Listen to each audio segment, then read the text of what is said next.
Salam Indonesia, salam sejahtera buat teman-teman di seluruh Indonesia.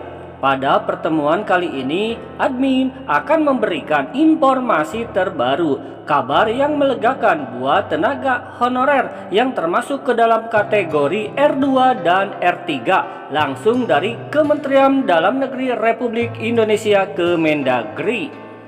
Nah, ini adalah informasi terupdate ya yang admin terima buat teman-teman tenaga honorer yang termasuk ke dalam kategori R2 maupun R3. Tentunya hubungannya dengan ASN PPPK di tahun 2025. Penasaran dengan informasi ini? Simak terus di video berikut. Buat teman-teman yang belum subscribe, silahkan untuk klik dulu tombol subscribe-nya agar admin semakin semangat dalam mencari berita.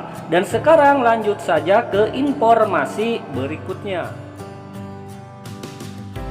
Dikutip dari antaranews.com, Kemendagri terbitkan aturan baru untuk PPPK paruh waktu, honorer R2 dan R3 dapat kepastian. Ini adalah berita baru ya, 21 Februari 2025. Menteri Dalam Negeri Tito Karnavian kembali mengeluarkan surat resmi mengatur tentang PPPK paruh waktu. Surat ini ditujukan kepada tenaga honorer kategori R2 dan R3, khususnya terkait mekanisme serta anggaran penggajian.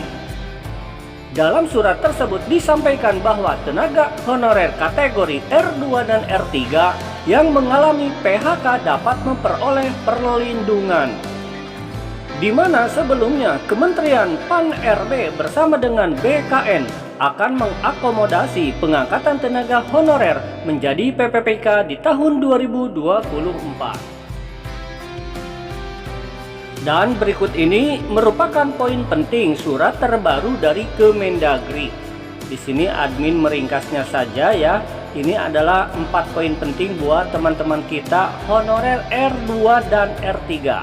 Untuk yang pertama adalah tentang kelanjutan kerja dan gaji tenaga non-ASN.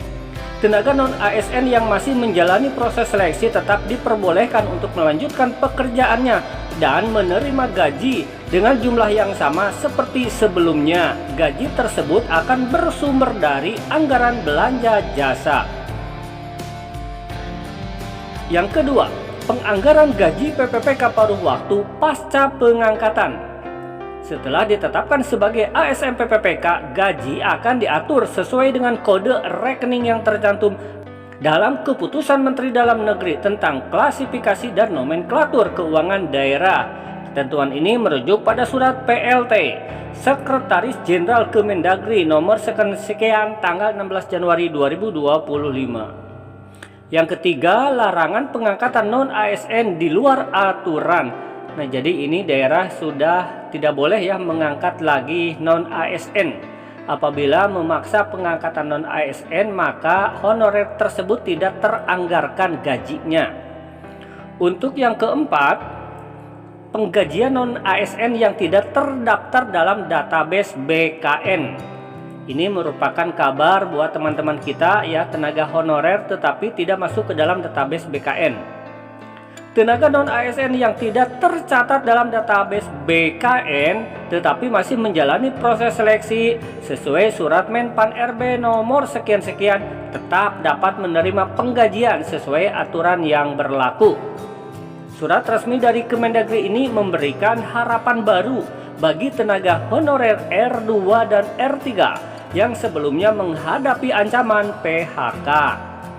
Ketua Aliansi Honorer Nasional Adiba menyatakan surat tersebut menjadi solusi bagi masalah gaji yang selama ini menjadi persoalan utama bagi tenaga honorer.